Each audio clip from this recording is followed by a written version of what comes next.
Update करें। और जरा बात करते हैं पिछले 2 दिन से लगातार वादी कश्मीर के अंदर जो सूरत हाल उभर कर सामने आ रही है। पेट्रोल पंपों पर जिस तरीके से लंबी लंबी लाइनें हम देख रहे हैं, उस पर अब वजाहती बयान एक बार फिर सामने आया और मसनी किल्लत को पैदा किया जा रहा है। ईंधन की कोई भी किल्लत नहीं है। पेट्रोल और डीजल का माकूल स्टॉक वादी कश्मीर और जम्मू के अंदर मौजूद है, लेकिन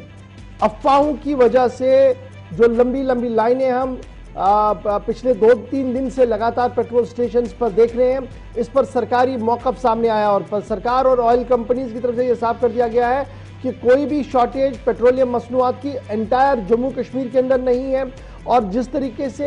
मसनूई किल्लत को पैदा किया जा रहा है वो ऐसे हो रही है कि अगर गाड़ी के अंदर आपने 10 लीटर पेट्रोल डलवाना है तो आप 10 लीटर पेट्रोल डलवाने के साथ साथ 15 लीटर पेट्रोल केन में ले जा रहे हैं, जिसकी वजह से थोड़ी सी किल्लत जो है वो बाहर आपको लग रही है। लेकिन इस तरीके की जो सप्लाई चेन है उसमें किसी तरीके की कोई भी फर्क नहीं आई है। अननेसेसरी र्यूमर जो सोशल मीडिया पर पिछले कई दिनों से चल रहे थे, उनकी वजह से ही सूरत हाल जो है वो इस तरीके से अबतर हो रही है। लेकिन मसनूआत की जो कंपनी है, जो पेट्रोलियम प्रोडक्ट्स की जो कंपनी है, उनकी तरफ से ये साफ कर दिया गया है कि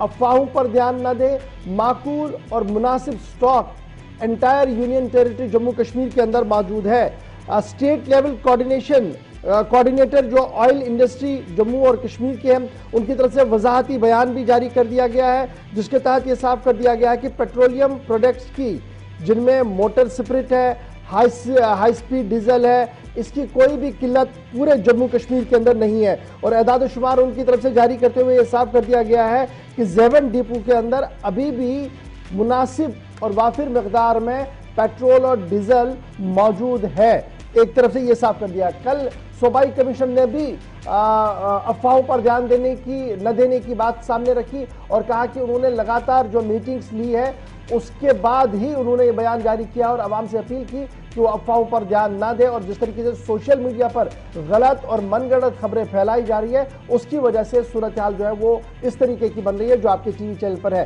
कल पूरे दिन मुख्तलिफ इलाकों के अंदर और मुख्तलिफ डिस्ट्रिक्ट के सूबा कश्मीर के अंदर पेट्रोल पंपों पर लंबी लंबी लाइनें देखने को मिली, जिसके बाद पुलिस और ट्रैफिक इंतजाम चलाने वाले अफराद को भी काफी मशक्कत का सामना करना पड़ा। तो फिलहाल अफवाहों पर ध्यान न दे, पेट्रोलियम मसनूआत माकूल है, मुनासिब है। ऑयल कंपनीज के जिम्मेदारों का भी बयान आया है और साथ साथ सूबाई इंतजामिया ने भी एक बार फिर इस बात की वजाहत कर दी है। मैंने सिर्फ इसलिए तमीज़न ये बात बताई क्योंकि लगातार हमें भी कहा जा रहा था कि वजाहत हो, तो वजाहत जो हमारे पास है वो इतनी है कि 2 बड़े इदारे, एक तरफ से सूबाई कमिश्नर और दूसरी तरफ से ऑयल कंपनीज के जिम्मेदार, दोनों के बयान हमारे पास है और उन बयानों को खंगालने देखने के बाद ये पता लग रहा है कि ये मसनूई किल्लत पैदा की जा रही है और इसके पीछे क्या मंशा है, पुलिस इसका जरूर जांच कर रही है। जी आसिफ, और भी ऐड करते चले क्योंकि पहले तो ये माना गया था कि डिमांड और सप्लाई के बीच का जो फर्क है वो थोड़ा सा है, कुछ पेट्रोल पंप मालिकान ने शिकायत की थी, लेकिन जब मीटिंग हुई उसमें साफ कर दिया गया और 60% जो कमी थी वो अबूरी तौर एक तो बहाल कर दी गई। दूसरी बात ये कि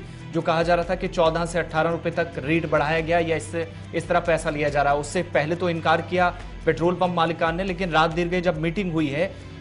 मुतलकीन की और सरकार के नुमाइंदों की, तो उसमें यह भी चीज सामने आई है कि सिर्फ तजवीज रखी गई है कि 24 से 25 रुपए आप मजीद इसमें बढ़ाएं, वो पेट्रोल पंप मालिकान कहते हैं, लेकिन सरकार का हतमी फैसला होगा, मोहर लगना बाकी है। इसलिए जो ऑलरेडी रेट फिक्स है यानी 100 रुपए होगा ना, वो स्टेट लेवल पे तो हो ही नहीं सकता है ना, वो दिल्ली की लेवल पर होगा। यानी जब दिल्ली में इस तरीके का कोई डिसीजन होगा वो आप पर भी आएगा और बैक वक्त 24-25 रुपया बढ़ना शायद ये आज के दिन में मुमकिन नहीं है, क्योंकि 2-3 रियासतों में अब आगे चुनाव होने हैं, इसलिए थोड़ा सा राहत लीजिएगा।